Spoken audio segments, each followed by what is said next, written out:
On PM Express tonight, the banking purge, NDC's reality, MPP's reality versus NDC's alternative. You know what this MPP is doing as against what the NDC is proposing to do. The minority in Parliament today have descended quite heavily on the government for what it describes as a predatory bailout assault on banks. They don't believe that the way it has been approached is the right way to go. It accuses government of a deliberate attempt, a desperate attempt to steal, and steal in quote is your own word they use today, NIB and ADB through the GAT. GAT is the Ghana Amalgamated Trust. There's a lot of controversy surrounding this that will clear up for you tonight. The minority claims that they're calling for the veil on the beneficial shareholders of the GAT to be lifted because they suspect there may be some hidden agenda there that needs to be uncovered. They also want all MPP government officials, politicians, who have taken large sums from these banks that have subsequently been collapsed by the central bank and this government to come forward and make the payments. They say they have the names. They will put it out in due course as well. Now, we know that this has become a major matter. The Ghana Amalgamated Bank. We know this. When they collapse the bank, they put them together into one bank. Now, the minority says government announced that the GAT, that is the trust, was a private initiative. That's going to bring in private pension fund managers to provide equity to the 5 remaining undercapitalized banks. And these were banks that the government said were being run properly, but were simply having a challenge with liquidity.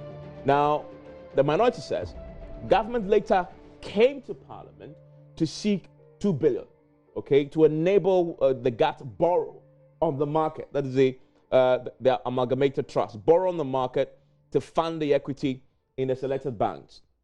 The minority claims that government has given, however, 800 million to GAT to buy shares in NIB. Now, the dichotomy there, according to the minority, is you have announced and you're going to come to Parliament for an approval to get 2 billion to finances to fund this. However, when Parliament has not even given the approval, there is 800 million already gone to fund the process and buy shares. Where is this amount coming from? And they say this is illegal.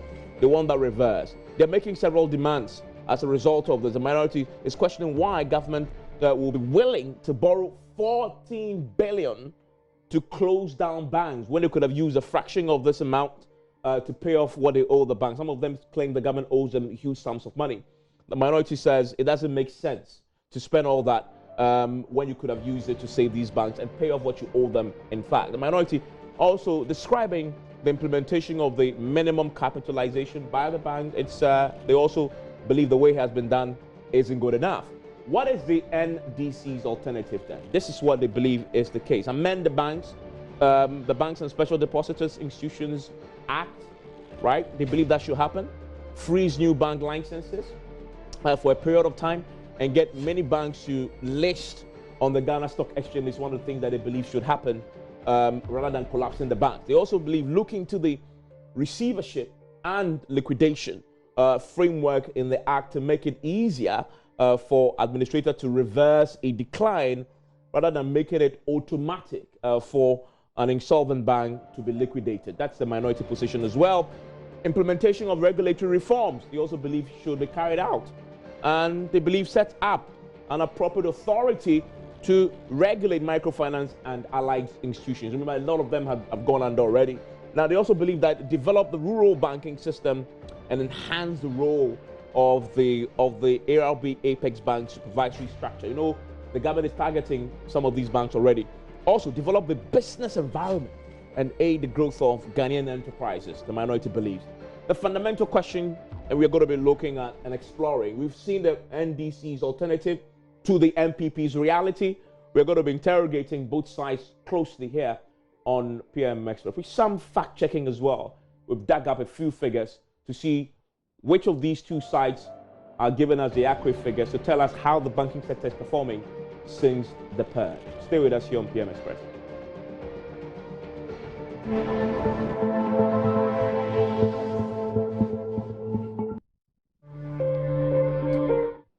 And sincere apologies, we had to take that break because of a technical challenge with my microphone. But we are back. Hopefully that has been addressed now, and you could hear me clearer than when we started this conversation. I want to start with you, Mr. Fa, on one of the major planks of the Minority Press Conference. And it has to do with something that you may be familiar with because you're a member of the Finance Committee.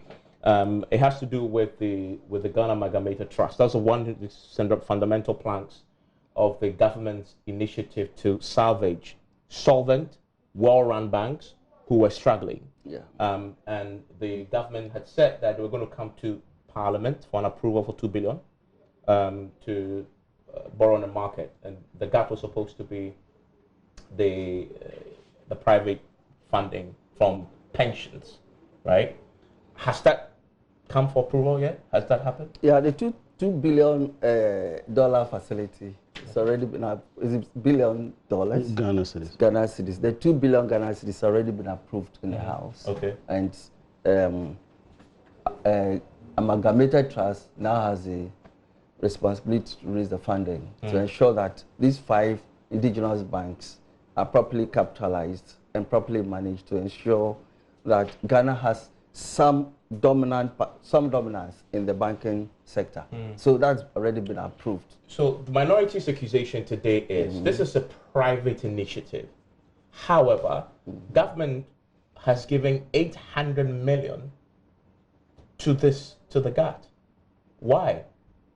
And they say that is a desperate attempt to steal NIB and ADB through the back door using the dubious Ghana Amalgamated Trust.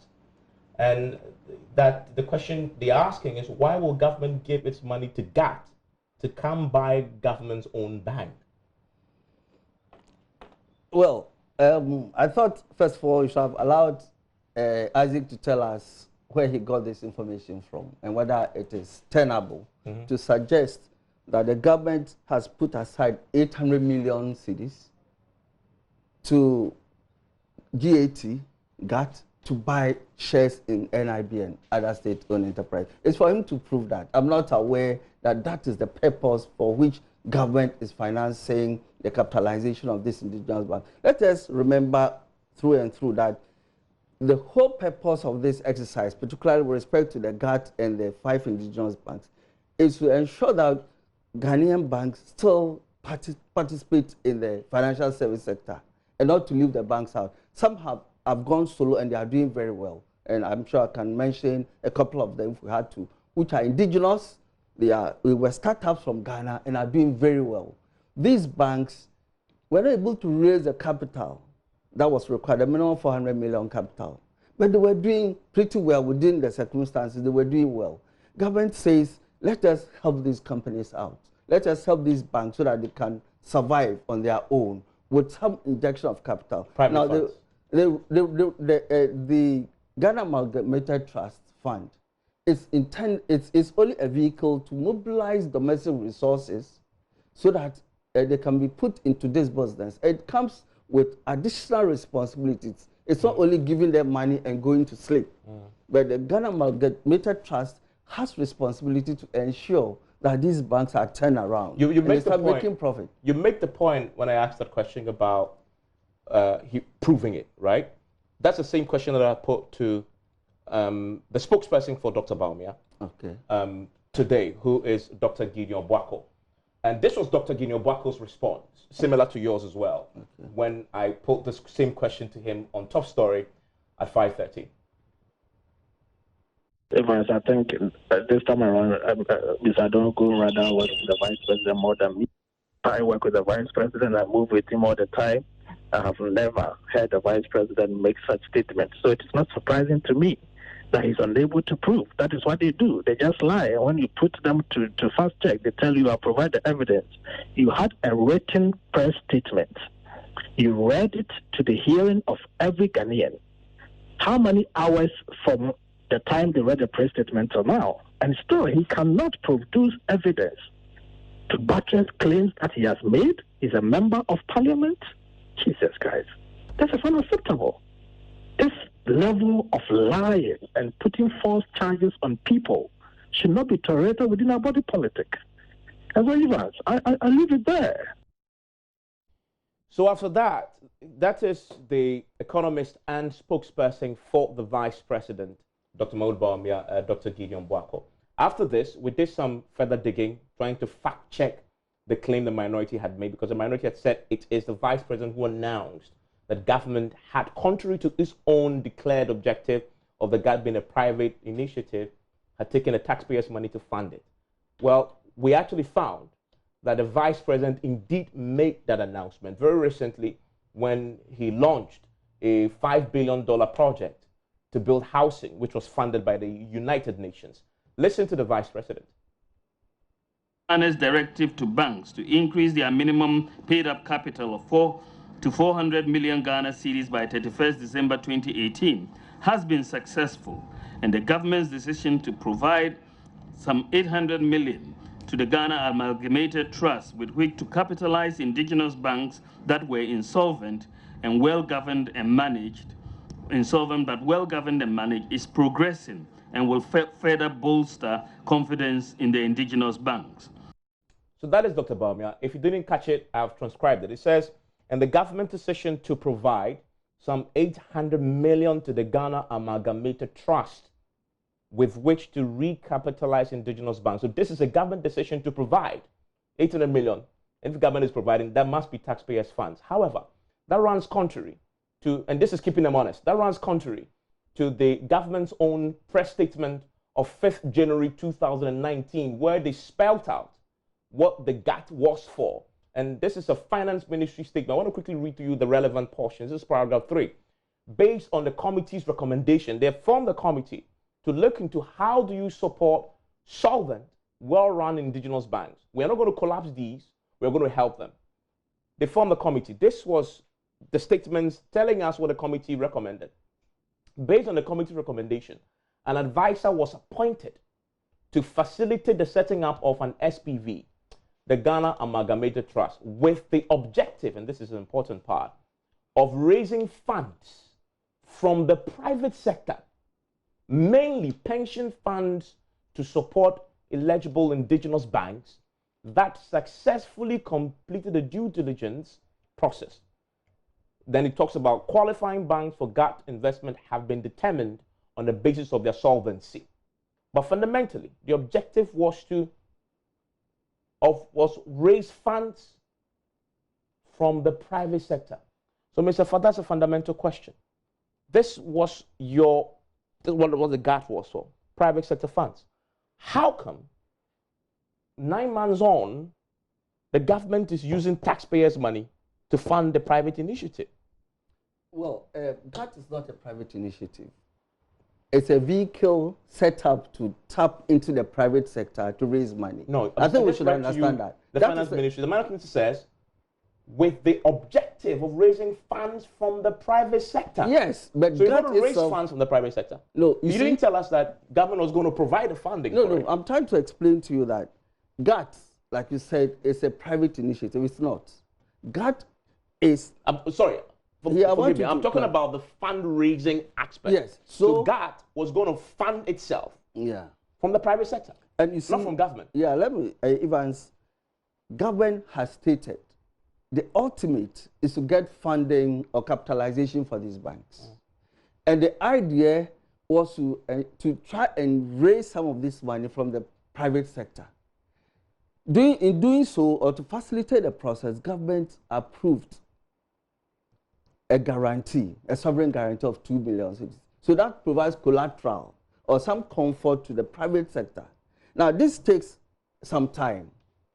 By the speech, by the vice president's speech, the indication is that government could still go ahead to provide funding in addition to the guarantee, so that if there have been any delays, and I'm not establishing that that is the fact, that the government of Ghana can still provide some funding for GAT to meet that ultimate objective of capitalizing or recapitalizing these banks.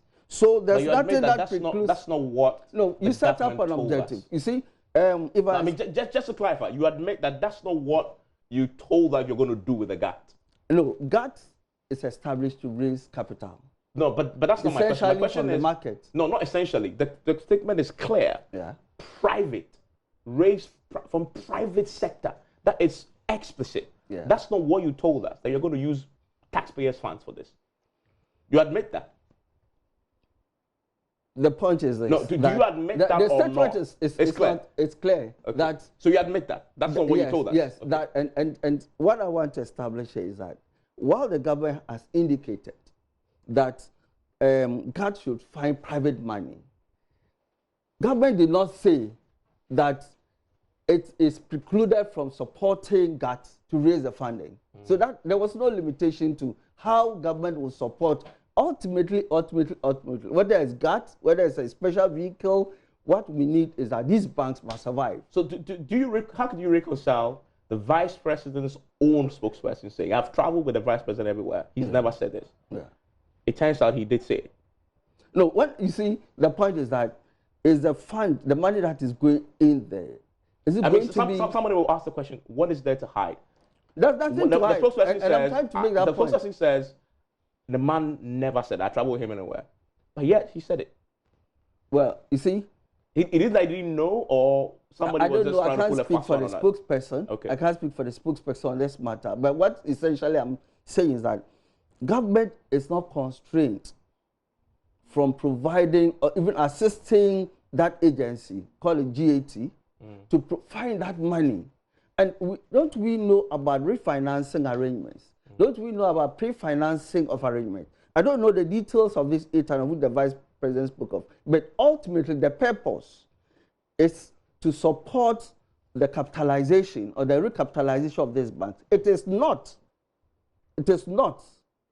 to allow somebody to buy these banks. Okay. And that is, I think that's the point of divergence. Mr. Dongo. And maybe he has to clarify that point to us. Well, thank you, Evans. And I think I want to take the opportunity to thank my constituents for the privilege to continue to serve them. It's not easy for your constituents to repose confidence in you. And when they do so, it comes with a lot of magnanimity. And I just want to appreciate my constituents for the overwhelming endorsement. The issue at stake is a very major issue. This is public financial management. And these are done by laws. There are laws that govern how public finances are utilized. But the bottom line of this is about the integrity of government. It's about how a government communicates sincerity with the people. Just this afternoon, Gideon Buako was impugning my integrity and claiming that the vice president never said the government has given 800 million Ghana cedis. At the time, I was aware that it wasn't going to be Honorable Ifa who was going to be here with me. It was going to be Gideon Buako who will be here to answer for the lies that he was impugning on me. As it turned out, he has fled from his own lies. He's run away from his own lies. You see, His Excellency the Vice President has consistently been accused of lying. Now, for the fact that it is not only the Vice President who is lying, but you can't even trust anybody in his office to speak the truth. Let's say he didn't know. Well, he said he's been with him, and he has never said that. This was said only last Wednesday. It's not 1 month, it's not 2 months. Just last Wednesday, when he responded to His Excellency John Dramani Mahama. Just last week. And you have the spokesperson who follows up with the legendary lies of the Vice President to also lie and impugn my integrity. It turns out that exactly what I said that he was impugning my integrity is what the Vice President said. So now, we can't trust the Vice President. We can't even trust this lies-infested office of the Vice President. That his spokespersons cannot even be trusted to be honest and sincere with the people. And I am very surprised that Gideon Buako has run away from the lies by not coming to this program. To be honest. I just don't know why he... It doesn't matter. It doesn't matter. But if I had known that this was it was the respect I have for Joy FM. Because the Vice President spoke. We want somebody who speaks for the Vice President, if we can get the Vice President, so that we'll settle this matter once and for all. We want somebody who speaks and the Vice President takes responsibility. Where is he? He's gone off.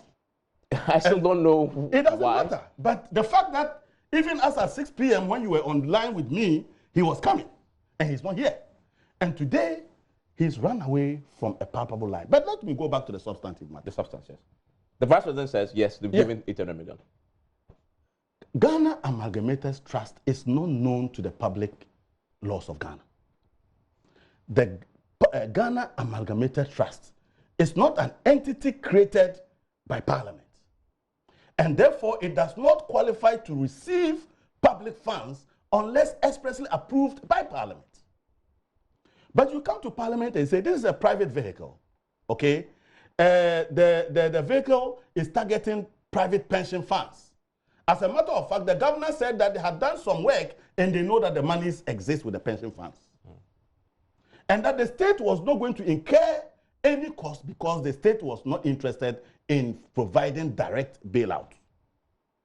So they come to us and collect a guarantee so that GATS will now go on the market to go and borrow, with the hope that if they're able to refinance properly and they get the money back, the state would have been saved. But to give comfort to investors, the state had intervened to guarantee. That is an approved transaction of Parliament. It still remains the only approved transaction of Parliament in respect of GATS. Government has not come back to tell us that, look, unfortunately, we are unable to raise money using the guarantee. And therefore, we now want a direct government funding. So approve for us funds to fund GATT directly. Okay? And goes ahead to illegally appropriate public funds that have not been approved in the Appropriations Bill and Appropriations Act of Ghana. That is an illegality. So to have engaged in this illegality, and for the Vice President to have said it, and for his spokesperson to now be lying that he never said it, creates very fundamental questions of trust.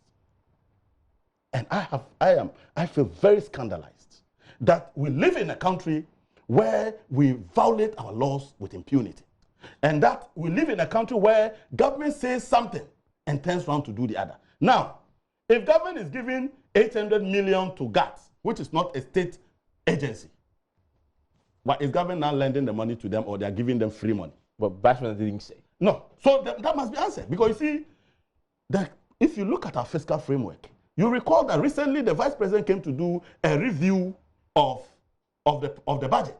Did he mention that they were now going to fund GATT directly? Why was he conspicuously quiet on that matter? A major national shift in policy. And you were quiet. You didn't mention it. Now, suddenly, you are quoting figures that are alien to the people who have... See, when we approve government funding, we approve it as a law. That is Appropriations Act. You must spend on the basis of the Appropriations Act. Where in our fiscal appropriations did we approve money to be spent directly on GATT? Substantive question. That is what. Substantive question. If this is true, you're a member of the Finance Committee. If this is a fundamental breach of the law, government is spending without parliamentary approval, you have recourse to take action. What is it that you plan to do? You see, I am already in court over GATT. You are? As an individual private citizen. Challenging the guarantee and the way GATT was going to raise money on the private market to fund the agencies. Are you going to bring this to the attention of the court? I have already indicated that I will be discussing this with my lawyer, together with the leadership of my caucus, to see whether we need to amend my rate against GATT.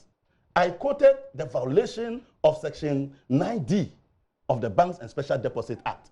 They are now trying to run away from my suit in court, and in running away, they are engaging in a bigger scandal, a bigger violation of our Public Financial Management Act. And I feel very, very scandalized. And I'm saying that if you want to give our money to GATT to go and fund capital requirement of ADB and NIB, which is for you, why don't you just give the money to NIB and to ADB so that we know that the state has recapitalized our bank? Now you are giving money to GATT. We don't know whether you are lending that money. You are giving it for free.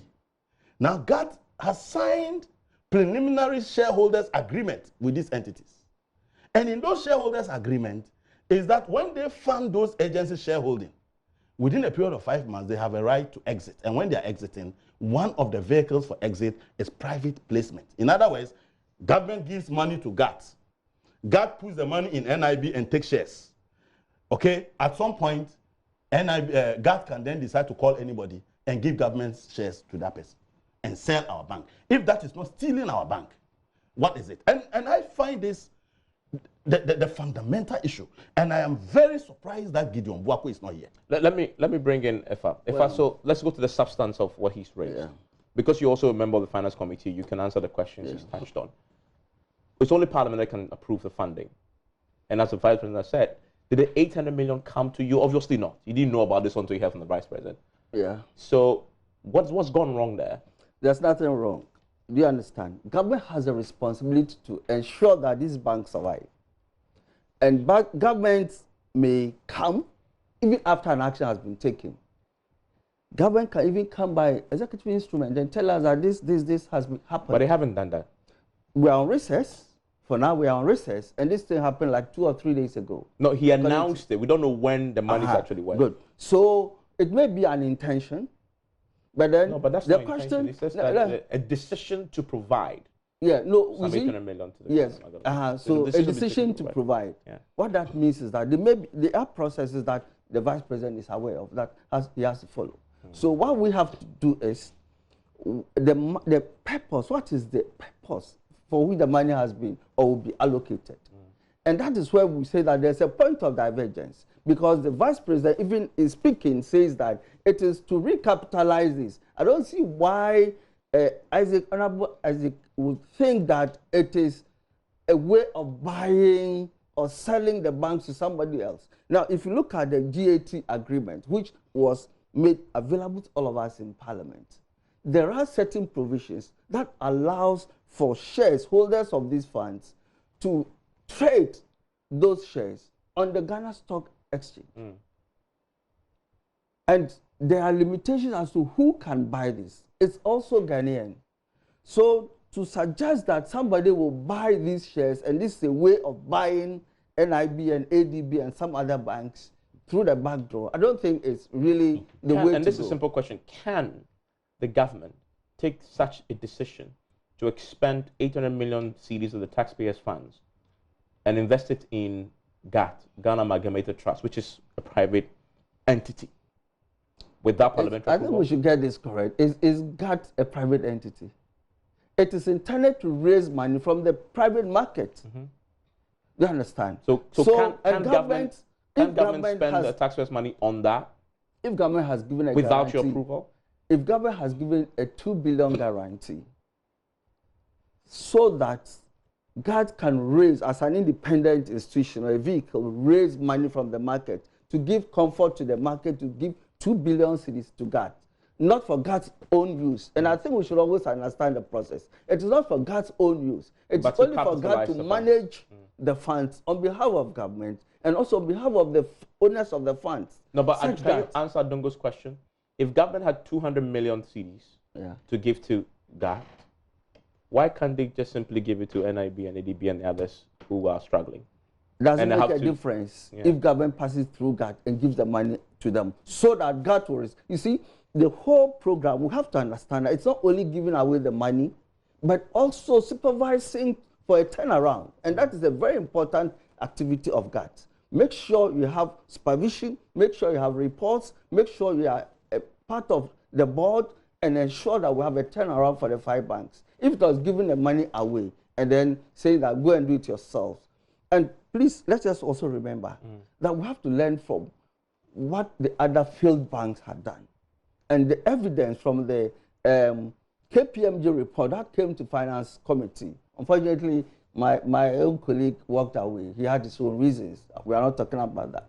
But some of the revelations that came to our notice from the KPMG report about some of the banks that have gone down, Evans, we can't talk about them today. It was a lot of a public document. We had all the document that we used to realize. So there's a way to stay away from that action reoccurring is to get another independent authority, or call it a trust, to raise money in their own capacity, but not to use it. Rather, to give it to these banks to recapitalize so that they become profitable. essentially for me, that is it. The process of the vice president saying that they had decided to put in 800 million cedis. Obviously, don't be any expenditure until we as Parliament sees and approves that. Now, the government can come by various methods through the budget that is coming, or some other methods. It can come as a singular item for Parliament to discuss. So there's nothing wrong with this. What I can see about this whole transaction is that we need to get the banks running. We need to get the banks working again. And the only way we can do that is to encourage GAT in any form, whether indirectly through the issuance of guarantees or directly through capitalization. But then it will not be for free. And giving away 800 million, I don't think it will go without any documentation. So I would say that let us wait and know exactly what the terms are. What is government doing? What are the terms of giving away the money to GAT?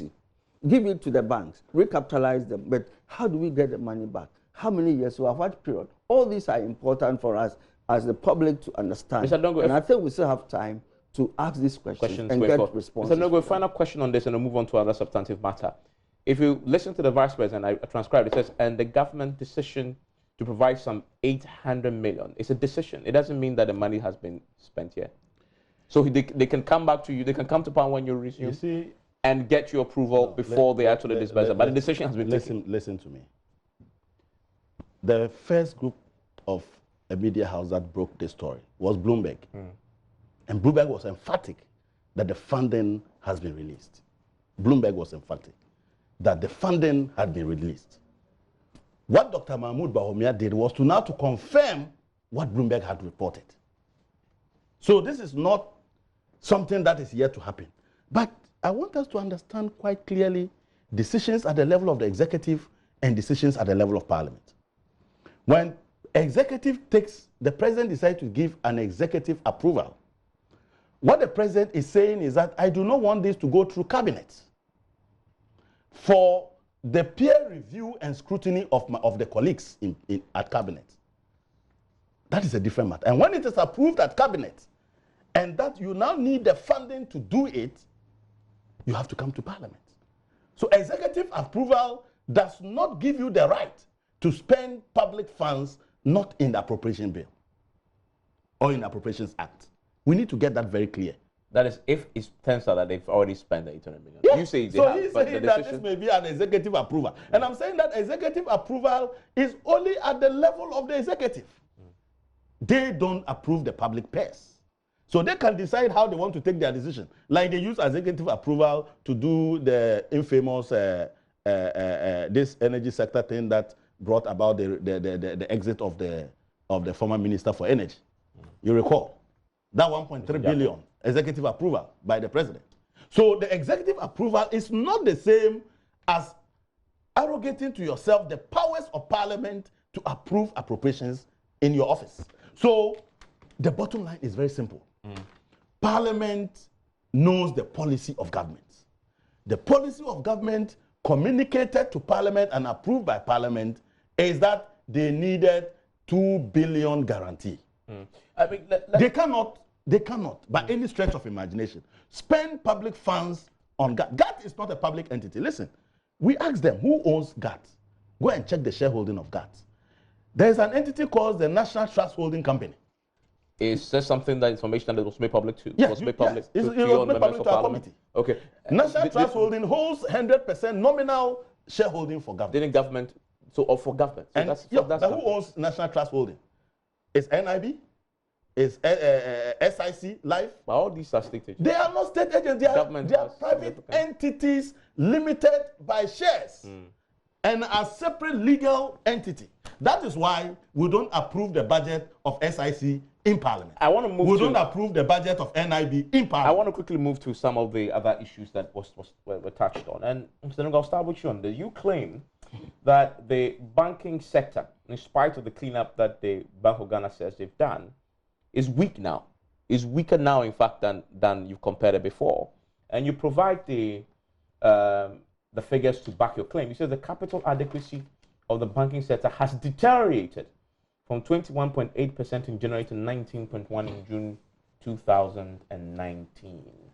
That's to back your point that in spite of the touting that they've sanitized and the banks are strong, you say they are not. But the truth is, if you look at the facts, it's stronger than when you left office. In fact, like the facts show, and I pulled up the January 2017 banking sector report. The time you were exiting, the capital adequacy ratio was, this was in the 2019 January. Capital adequacy banking remained solvent. Industry's capital adequacy ratio stood at 17.8% as at the end of December 2016. Today, we are talking about 19.1. That clearly is a set of banking sector that is stronger than you left. And they say it's because of the cleanup they've done. The evidence is hard. Very simple. And very simple. You bring in 400 million to recapitalize a bank.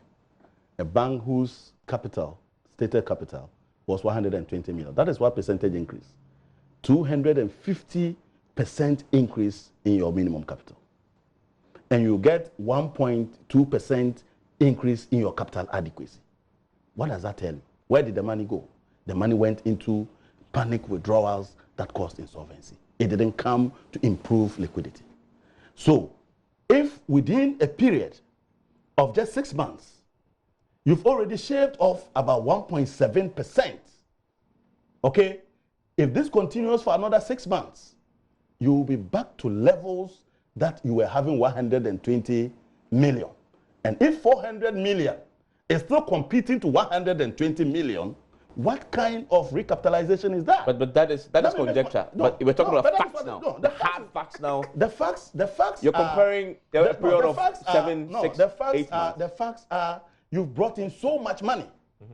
We want to see the impact of that money. But the impact is that 2016, 2019, the banks are stronger. So according to capital adequacy if you are an ratio. investor who had 120 million in a bank, okay, and your capital adequacy was about 17 point something percent, and you know that if you bring an additional 280 million, you only improve by 1.2%. Will you put that money in that bank or you invest it somewhere? You will put 820 million just to get 1 point something percent additional capital adequacy. Of course, any reasonable investor will look somewhere to invest that money. The reason you are putting it there is that you want to see that your bank, after having been recapitalized by almost 250%, now has a capital adequacy of about 30-35%. You are not seeing that. Now, on top of that, you are beginning to see an erosion of what you thought you had brought, even before you open your eyes. And you say that is mediocre. I see, Mr. Fa, I don't know whether you understand. This is mediocre. Let me prove that to Mr. Fa. Essentially, this debate on capital adequacy should come from people with experience on the ground. Simply put, when we talk of the capital adequacy, it's not just about putting in capital and people withdrawing their money and so reporting a 19.1. There is already a formula that takes care of even the adjusted assets, the loans that have been given, and it's a whole lot of calculations to arrive at a figure. Now, to achieve a 19.5, the benchmark is 10%. Even Basel II talks about 8%. Now, so if the benchmark is 10, and you're almost doubling that, isn't that good capital? It's good enough. So it's not about saying that just when you put in capital, the money goes down. 19.5% of the banking sector in Ghana is a big deal. And we should be happy we have a 19.5. It could be as low as even negative. And when you look especially to the books of some of the banks that have gone down, and even the savings and loans company that recently happened, some are in the negatives, negative 100%, negative 400%. That is the capital adequacy that we are talking about. And so if the banks that have survived altogether have a 19.1, we should be proud of the governor and the minister who has worked on this. We should be happy that the governor is working well. 19.5, and apart from this capital adequacy measurement, growth of capital to the private sector within this first 6 months is grown by about 20% above the same time last year. About 20%. These are bare facts. The non-performing loans has also reduced about 21% from the earlier 23%. So what else do we want to see? That these banks are weak? This is rather a stronger banking. As a result of the cleanup you've done. The cleanup has really helped that. Look, about 1 million people, and in fact, the exact figure is about 1 million, about 100,000 people. Savings or deposits have been saved.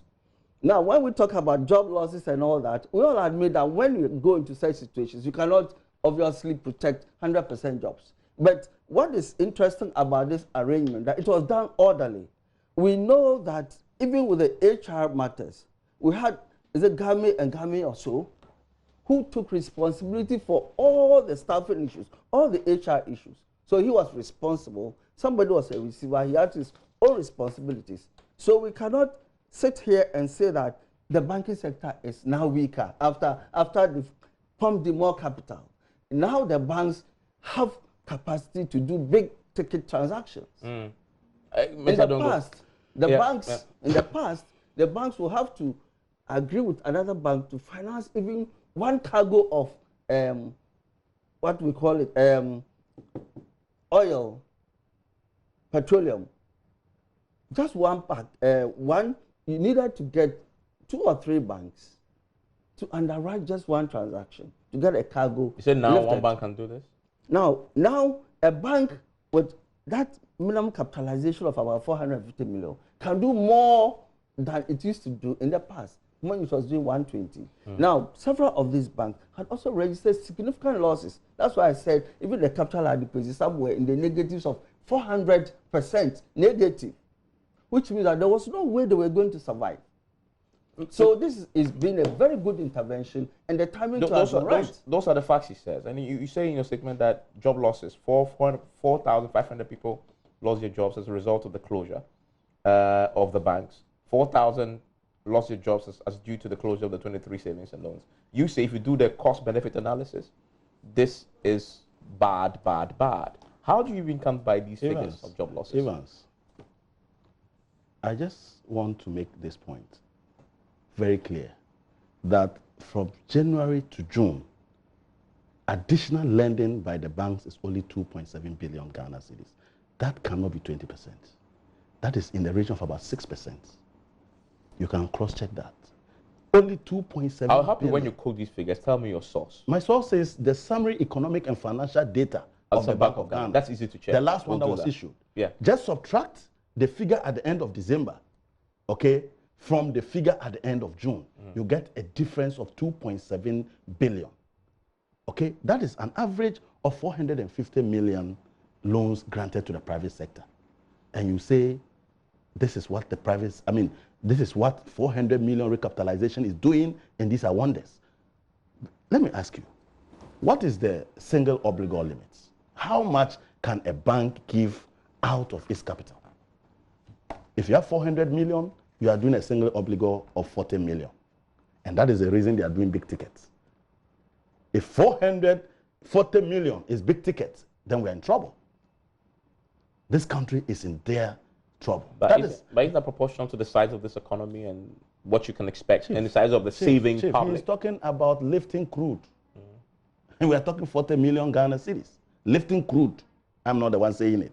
That is something around something in the region of about $8 million will lift a cargo. Come on, let us be serious in this country. No, I think you see what, that's why we are talking about spike. I think I'll take. The bottom line is that when you do a recapitalization that is as chaotic and destructive as it has been, why? Bank of Ghana issued a statement, a directive on the 19th of August 2019, after having taken down these financial institutions, asking rural banks, savings and loans and microfinance institutions to comply with recapitalization directive in 2015. And what is the capital we are talking about? 1 million for rural banks, 2 million for savings and loans. So when a savings and loans company suffers from panic withdrawals and loses 50 million of withdrawals, you are talking 2 million recapitalization will save that savings and loans company. In any case, how come a directive that was given in 2015, expiring in 2017, and June 2018 was left unattended to. So for 2017, we are now in 2019, we are dealing with default of over 2 years. But the Bank of Ghana governor is saying go and comply. But when somebody, you gave only 1.5 years, on the last day of 2.5 years, you rang the bell. Evans, what does that tell you? That is travesty of justice. When you were revoking licenses, these savings and loans companies that you thought even 2 million Ghana cedis can recapitalize them because they don't have too much problems, suddenly we're suffering from panic withdrawals overnight. And every time that you did that, they were bleeding, and you kept quiet and packed them on the side for almost 2 years. By the time you came, they have become Koshoko, and now you close them down. How can you then sit back and say that you have finished with what do you call it, clean up? So what has happened to that directive that has not been complied for 4 years now? Mr. Fa, do you get the point I'm making? So this is predatory. They had a main objective. That main objective was the big banks. To what? Everybody knows that Indum was a big man. Where is he? Everybody knows that Dr. Dufo was a big man. Where is he? Everybody knows that Amuabin was a big man. Where is he? Everybody knows that Makinaku was a big man. Where is he? Are you suggesting that? I am suggesting that the best of the same feathers that were flocking, that is Ken Oforiatta and all these people that were flocking in the financial sector. Today, Ken Oforiatta is no more a member of that flock of bears. He is a saint. They are devils.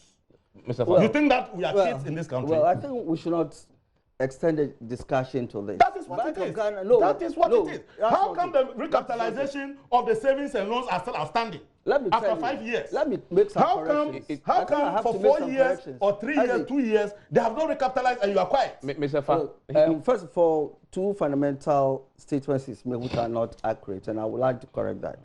He insists that the recapitalization or the minimum capital for savings and loans is 2 million. Unfortunately, that is not correct. The 2 million is for the microfinance companies, and this is about 12 million for savings and loans companies, just to correct that. And that the argument he can still carry on with that, just to make that fact. Now, in terms of single obligor, when he talks about 10%, it's only for unsecured transactions. But where you are secured, you can do 25% of your net worth. What that means is that you can do more than, and I didn't say in my presentation that with this new capital, you can do a cargo. I said you can increase your participation in any syndication arrangement that you did. And I want to get that on record, that is really the case. Now, as to whether there's any witch hunting or trying to kill some people, and I'm not happy especially with mentioning of names. Like you mentioned before, you mentioned this is a big man, it's a big, Indum had said before that he doesn't think he needs all that 400 million as capital. And I think on one of his programs, I even said, perhaps we should be thinking on those lines that some may not necessarily need all that. Now, the Bank of Ghana says that if you cannot meet that, then you become a savings and loans company. Check. And he accepted to be. Yes, which is accepted to be. And check, even when he became a savings and loans company, ask those churches in my constituency whether they were ever paid anything. Ask those salary workers whose salaries went to GN Bank, whether they ever received a pay over several months. And so the question was, why is government dealing with Unibank and the other companies, the banks, and then leaving out this bank? Now government has taken over. The joy that we have from the community, the people who have lost money, people who have been there several times, they cannot take their salary. Now they are happy government is investing in these companies. It's trying to get depositors have their money. And you see, one point that I would like to make strongly, that when we talk about depositors, it's not Isaac and myself, our little man that is in a bank. These are large corporates that have monies with the banks and have employed so many people. So to let these banks sink means that we are letting those companies also go down. And it goes down with, so when we talk about unemployment, you collapse. Nobody collapses anything. We are only announcing the situation of these banks. These banks in 2014, 2015. You said they were dead before you. They were dead. And Isaac has said it, that 2014, 2015, there was a review of the banking situation. And it was terrible. In 2015, but their proposal, we have to wrap up. Their proposal was that if you have 14 billion after you collapse them to invest, and you could have used a fraction of that. You know, to pay there's importance of banking in building an economy, and allowing these banks to collapse. Obviously, we make a choice, and I think this is a hard choice. And the choice was made. Okay, I'm grateful, Mr. Adongo. Time is up. Yes, but I think there are some fundamental issues. This is 30 seconds because my producers will kill me if I don't go on the 30 seconds. We have spent 23 billion to put people out of work. And these are Ghanaians. Not correct. It is not correct. How much are you spending on savings and loans? You've been talking 13 billion when you took the 9 banks, 13 billion. Now you have taken savings and loans. You've taken microfinance. How much are you spending? Okay, your alternative is below find money to today. Gideon Bwaku agreed that our solution to UT Bank would have saved it, but they decided to collapse it. That's Isaac Adongo, member of the Finance Committee. Mr. Fa, thank you, gentlemen, for joining us. This is a debate that will continue. My name is Evan Smith. Enjoy the rest of the evening. Thank you.